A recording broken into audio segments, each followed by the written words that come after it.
The name's Sherlock Holmes and the address is 221B Baker Street.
Welcome to the world of Mr. Sherlock Holmes.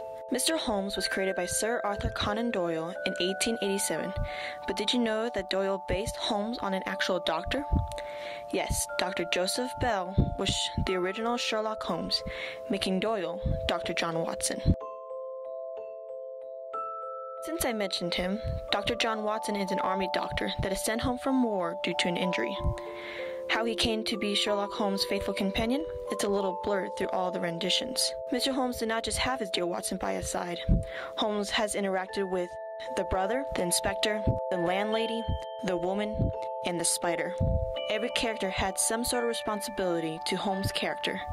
But did you know that Watson is supposed to be Holmes' emotions in a sense?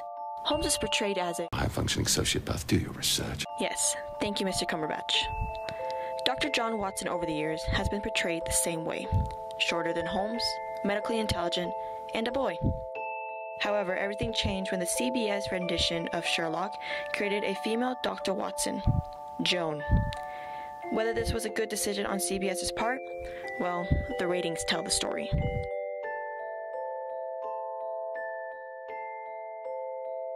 The Holmes stories have been and always will be recreated.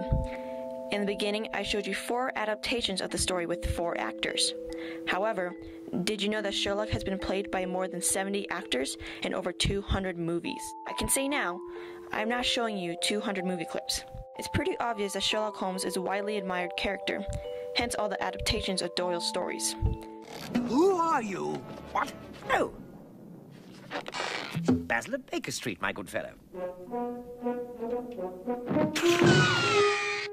I don't believe anyone is shocked to see a Disney form of the Holmes characters. It was bound to happen sooner or later. The Great Mouse Detective is not one of the best and most popular Disney movies, but it is fairly cute. And look, Watson still fits the description I gave earlier. Brilliant. Look at her arm. I told you it was an infection. We fixed the infection. Well, apparently not. I asked you for broad spectrum. You put her on the bare minimum. It's a good thing you failed to become a mom because you suck at it. Yes, Dr. Gregory House. He's a loving fellow, isn't he? The popular TV show House MD is a perfect example of the Holmes adaptation. This show has the main rude protagonist, Watson, more companions, and interesting enough cases to keep Holmes entertained. As you, the audience, can see, these 2 adaptations are extremely different from one another.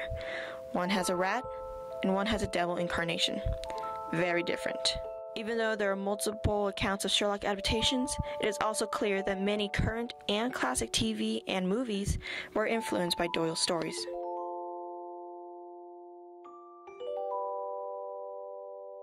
From the 1940s to 2015, Sherlock Holmes' persona and adventures have been an influence in multiple forms of media. In 1941, Humphrey Bogart's famous character, Sam Spade, in The Maltese Falcon, took on an arrogant and almighty personality established by Holmes, while the 20th and 21st century was, and still are, creating TV crime drama shows with the adventures and characters found through the Holmes stories. This is shown through Criminal Minds, Perception, Doctor Who, and Monk. However, the most common adventure that these crime shows follow is the famous Final Problem.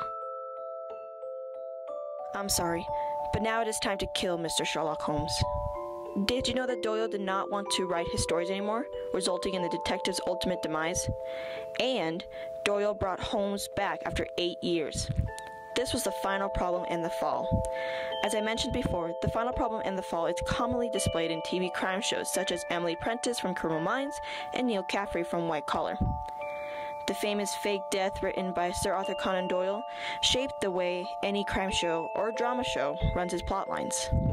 Just like in the late 1800s, seeing our favorite Sherlock Holmes die over and over again in different ways wrenches the heart from the fan's chest. But at least we're entertained. Anywhere you go, you can mention the name Sherlock Holmes, and an actor pops into your head. Is it an actual Sherlock Holmes like Basil Rathbone or Robert Downey Jr.? Or is it an influence character such as the Doctor or Adrian Monk? Whoever pops into your head, they always seem to contain the same characteristics. Rude, quick, nerdy, a little bit crazy, troubled, and mysterious. The Sherlock Holmes character seems to never die out, for as long as the characters 221B hang on the door, we shall never say goodbye, John.